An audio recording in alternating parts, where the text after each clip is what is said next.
salmista ele vem e ele diz que nós podemos dizer ao Senhor tudo, né? Pode dizer ao Senhor, tu és o meu refúgio, né? E a minha fortaleza e o meu Deus em quem eu confio. Ele o livra do laço do caçador e do veneno mortal. Depois ele diz assim, ele o cobrirá com as suas penas e sobre as suas asas você encontrará refúgio. E a fidelidade dele será o seu escudo protetor. Neste salmo, quando a gente olha para este salmo, nós somos ensinados, né? O salmo está nos ensinando que Deus, né? Que Deus vigia sobre, de uma forma segura, o seu próprio povo.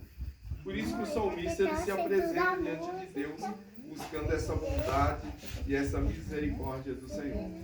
E nesse salmo nós somos ensinados que Deus, ele vigia, ele protege, ele nos assegura, ele nos sustenta com a tua graça. O texto, ele convida eu e você a avançar pelo meio dos perigos, né? Na confiança de sua proteção. O texto ele está dizendo isso, olha, você precisa confiar em Deus, vocês precisam acreditar em Deus, mesmo passando por situações perigosas, mesmo passando por situações difíceis da vida de vocês. O texto nos leva a nós a confiar na graça de Deus, acreditar na presença de Deus, crer no poder soberano do Senhor, porque é Deus quem sustenta, é Deus quem traz livramento, é Deus quem dá segurança para o seu povo. E o salmista, ele vai dizer isso para nós, ele vai mostrar para nós que a verdadeira segurança, a verdadeira liberdade nossa está na graça de Deus. E Ele nos convida a viver essa prática.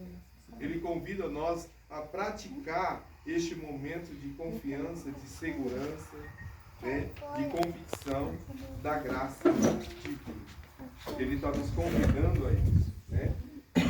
E é interessante que o texto, quando vai lá no verso 4, o texto ele confessa que crer que Deus, ele vai dizer para nós que nós cremos que Deus exerce uma certa vigilância poderosa sobre a nossa vida. E é muito especial sobre a forma, sobre o seu próprio, a forma que Deus usou isso com os seus próprios filhos, com o seu próprio filho. E o texto vai falar, o texto usa lá a figura de uma galinha, né? Ele diz assim, ele fala sobre as suas asas, sobre as suas penas, ele fala sobre todo aquele réptil, né, que voa, que tem penas, e ele vai dizer isso, né? Ele está dizendo assim, que assim como uma galinha, ela protege os seus pintinhos, né? Assim também é Deus. Deus, ele se estende de uma forma poderosa, ele se estende de uma forma graciosa, e ele consegue nos proteger, ele consegue nos assegurar de uma forma que dá para nós essa sensação de segurança, de vida, de paz, de misericórdia, de confiança, né, diante da sua graça. Por isso que o texto ele diz assim, ele te cobrirá com as suas penas e sobre as suas asas você encontrará refúgio. Amém, Jesus, glória a Deus. Ele está dizendo, olha, Deus ele tem poder para te proteger, né? Ele usa figuras de penas e, né, da ave, né, como ela se protege os seus filhos. Assim é Deus para com cada um de nós.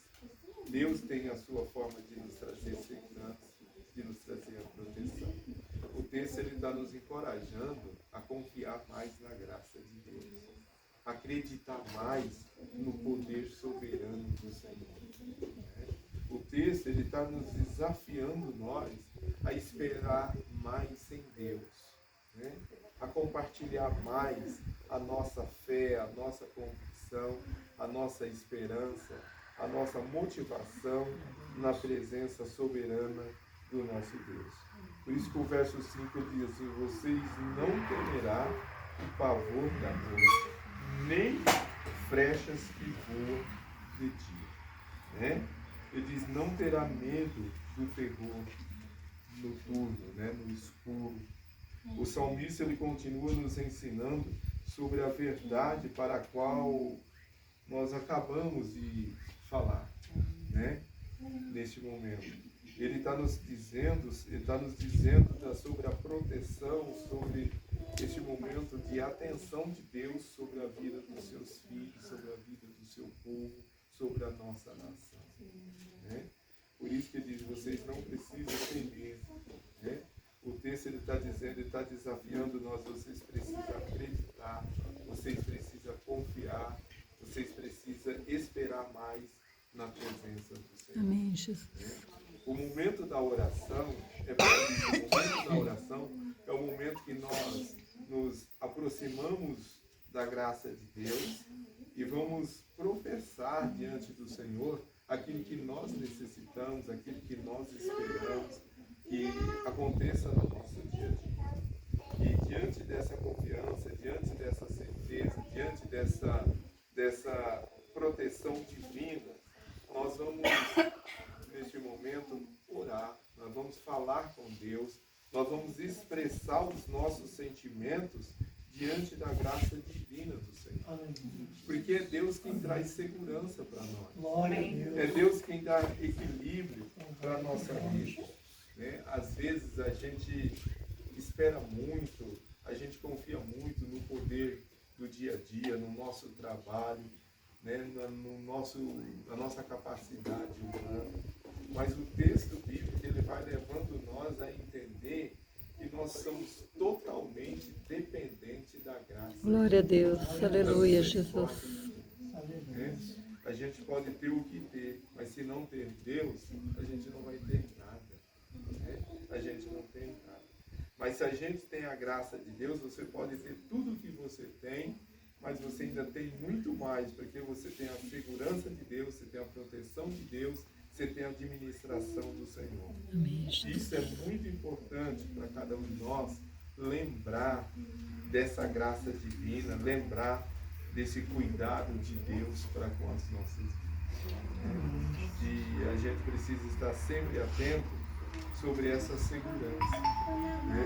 A gente precisa estar sempre atento sobre essa segurança de Deus sobre a nossa vida. O verso 9, ele diz assim, os teus inimigos, Senhor, perceberão, todos que praticam o mal serão dispersados.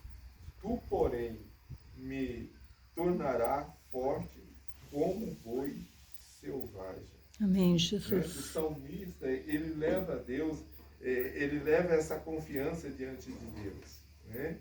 Ele diz que os inimigos, eles perecem. Davi, ele enfrentava muitos inimigos, ele estava diante de muita guerra. E logo ele percebia que o sucesso dele diante dos seus inimigos, a forma que os inimigos se afastavam dele, se deixavam ele, né? Era pela graça de Deus, era pela misericórdia de Deus. Era porque Deus estava sobre a sua vida, a proteção de Deus estava sobre a segurança do seu trabalho, do seu ministério, né, do seu governo. E é esse mesmo Deus que está sobre a nossa casa. Amém, Jesus. É esse mesmo Deus que está sobre o nosso trabalho. É esse mesmo Deus que está sobre o nosso dia a dia. Nós só precisamos confiar na graça de Deus. Nós só precisamos administrar isso na presença do Senhor. Saber que temos um Deus vivo, temos um Deus poderoso. O salmista, ele traz para nós essa visão, né? Uma visão segura, uma visão equilibrada e uma visão sustentada pelo nosso Deus. Né? Ele leva nós a entender isso. Né? O Altíssimo, né? Ele é soberano sobre todos os nossos sentimentos e ele pode fazer toda a diferença. Aí está o nosso desafio. Né? Esse é o nosso desafio. Para viver seguro, né? Para viver um coração segundo o coração de Deus, o desafio nosso é só crer na graça de Deus. Né? O desafio desafio nosso é entender que Deus ele é soberano sobre todas as coisas. E às vezes a gente fala e a gente nunca chega em lugar nenhum, né? A gente se desequilibra, e Deus está tão perto para nos sustentar com a sua vida. Deus é muito mais do que tudo aquilo que nós estamos falando. Às vezes a gente tem a mania de falar. E a graça de Deus é quem vai nos proteger, é quem vai nos assegurar. E o salmista, quando você olha no salmo, todos os salmos, quando você vai observando a forma dele expressar, ele entendeu isso. Ele poderia confiar no seu exército, ele poderia confiar nas pessoas que estavam sobre a sua administração. Ele era um homem de guerra, um homem estratégico, mas a gente percebe que ele não põe a sua confiança nos homens que ele tinha, ele não põe a sua confiança no dinheiro que ele tinha, né? Ele não põe a confiança no poder que ele tinha, na sabedoria que ele tinha, mas ele põe a sua confiança na graça de Deus. Ele acredita na presença de Deus. Por isso que ele diz que aquele que habita no esconderijo do Altíssimo, a sombra do Onipotente descansará. Então ele está dizendo para nós, vocês querem ter uma vida de paz, quer ter uma vida segura, quer ter uma vida equilibrada, ele diz, confia mais em Deus. Acredita mais na graça de Deus. Esperam mais da presença soberana do Senhor. É isso que vai fazer isso. Né? Nós, como seres humanos, nós podemos ter uma palavra, nós podemos ter uma confiança de um amigo, mas quem vai nos sustentar, gente, é só Deus. É só Deus. Né? Ele tem esse poder para isso. Então, neste momento, nós vamos orar, nós vamos pedir essa bênção de Deus, esse cuidado de Deus, pedir a Deus para que Deus cuida da nossa casa, cuida da nossa família, cuida do nosso projeto de vida e que Deus nos sustenta com seu grande amor. Amém. Glória a Deus. Nós só temos paz se Ele estiver com a nossa vida. Né? Devemos fazer como diz o salmista, né? O povo de Israel dizia isso, né? Quando eles saíam para a guerra, eles diziam assim, nós só vamos se o Senhor for conosco. Né? Ele estava dizendo, nós só vamos ter sucesso se a presença de Deus estiver sobre a nossa vida. Né? E nós, como cristãos, não somos diferentes. Né? Nós podemos chegar no reino de Deus, mas se Deus estiver com a nossa vida. Né? Então, neste momento, nós vamos pedir a bênção de Deus, nós vamos pedir a graça do Senhor. Né? E os irmãos que queiram, se alguém quiser orar, não fica à vontade, porque o objetivo aqui é orar.